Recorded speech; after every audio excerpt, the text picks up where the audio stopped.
और बिजली के निजीकरण से कौन सबसे ज्यादा प्रभावित होता है?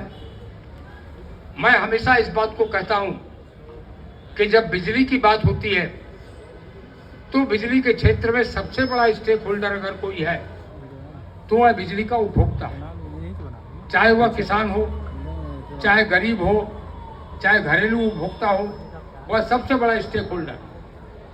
और दूसरे नंबर पर कोई सबसे बड़ा स्टेक होल्डर है तो वह बिजली का कर्मचारी। और इन्हीं दोनों से बातचीत नहीं हो रही। बिजली का निजीकरण हो रहा है, न बिजली के कर्मचारी से बात की जा रही है, न बिजली के उपभोक्ता से बात की जा रही है।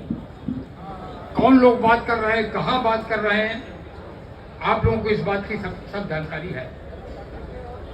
अभी क्या हो रहा है, मैं 3 बातें आपके सामने रखूंगा केवल। पहली बात, अभी क्या हो रहा है।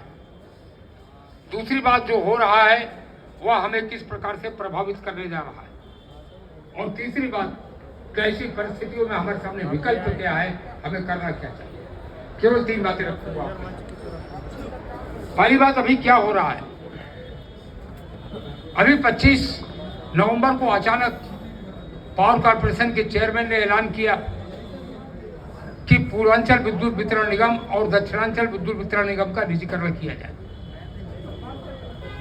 अरे तुम्हारे घर की खेती है कि निजीकरण किया जाएगा?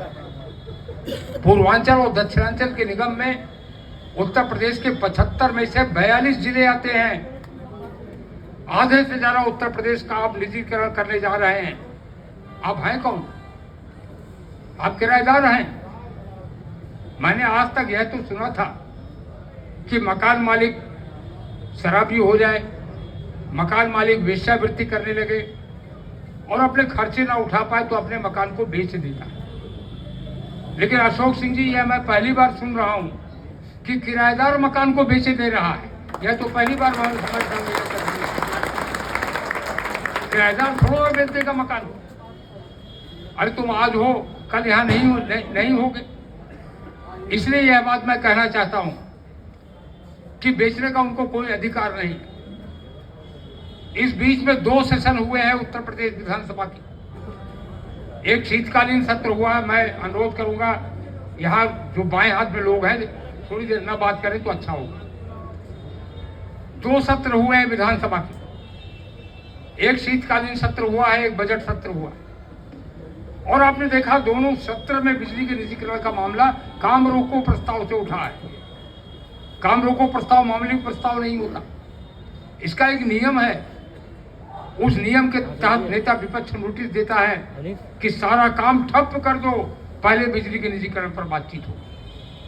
ऐसे माहौल में बिजली के निजीकरण पर बातचीत हुई और कितने हल्के जवाब दिए हैं ऊर्जा मंत्री जी। उनके जवाब आपको स्मरण करा दूं। उन्होंने कहा कि बहन जी की सरकार ने आगरा का निजीकरण किया था। अगर सपा निजीकरण की विरोधी है तो सपा ने निजीकरण वापस क्यों नहीं ले लिया? उन्होंने कहा कि ग्रेटर नोएडा का निजीकरण राष्ट्रपति शासन में हुआ था, उसको उन्होंने कांग्रेस का शासन कहा। और कहा अगर आप निजीकरण के विरोधी हैं तो आपने ग्रेटर नोएडा का निजीकरण क्यों नहीं वापस ले लिया? यह उत्तर है जो आरोप लगाए जा रहे थे कि आप परिसंपत्तियों को इस प्रकार से बेच रहे हैं। अभी क्या कर रहे हैं जब आपको मैं बताना चाहता हूं। इलेक्ट्रिसिटी एक्ट 2003 इस देश का कानून है। एकमात्र कानून है बिजली का कानून, उसका नाम है इलेक्ट्रिसिटी एक्ट 2003। आज की तारीख में यही कानून है देश का। उसका सेक्शन 131 क्या कहता है? वह कहता है कि अगर सरकारी बिजली कंपनी की परिसंपत्ति किसी ऐसे व्यक्ति को या किसी ऐसी कंपनी को बेची जा रही है जो राज्य सरकार की कंपनी नहीं है, ध्यान से सुनिएगा, अगर सरकारी संपत्ति बिजली कंपनी की ऐसे व्यक्ति को या ऐसी कंपनी को बेची जा रही है जो राज्य सरकार की कंपनी नहीं है, तो 2 अनिवार्य शर्तें हैं इलेक्ट्रिसिटी एक्ट में। सेक्शन 131 कहता है कि फिर आपको संपत्ति बेचने के पहले उस संपत्ति का फेयर वैल्यू निकालना पड़ेगा।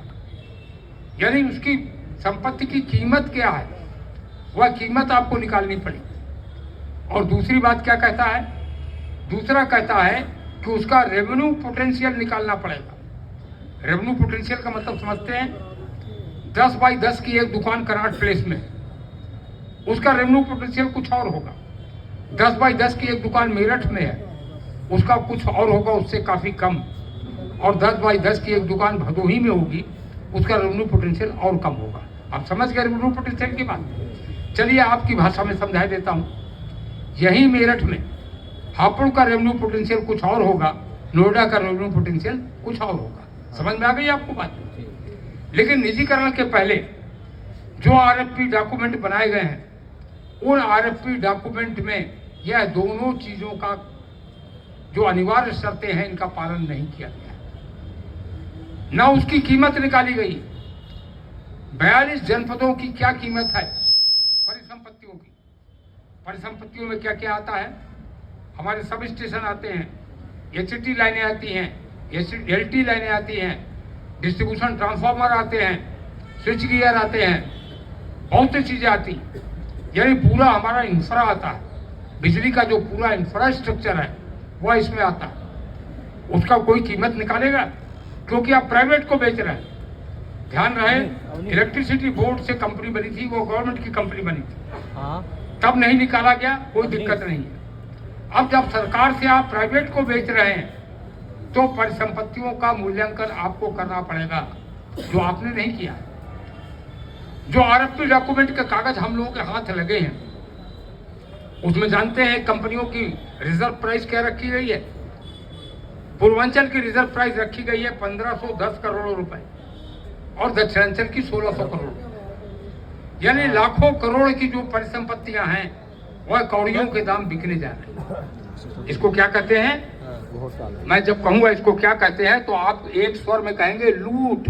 इसको क्या कहते हैं? लूट। ये लूट होने जा रही है उत्तर प्रदेश में।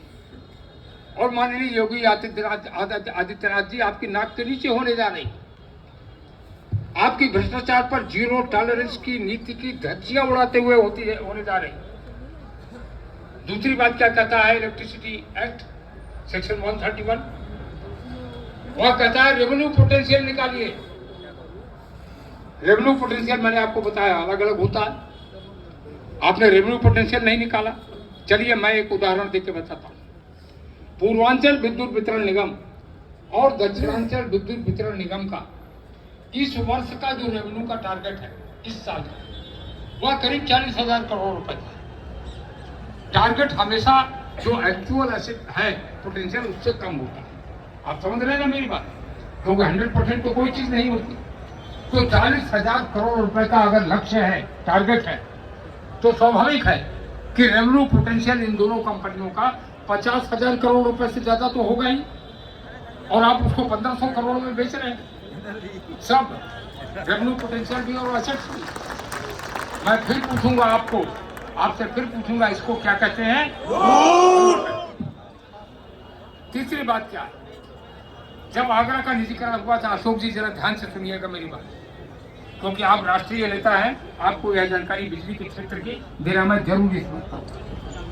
जब 1 अप्रैल 2010 को आगरा का निजीकरण हुआ, वह फ्रेंचाइजी था और टोरेंट कंपनी को हैंडओवर किया गया, तो 31 मार्च 2010 तक का जो बिजली का रेवेन्यू था वह 2200 करोड़ रुपए का बकाया था।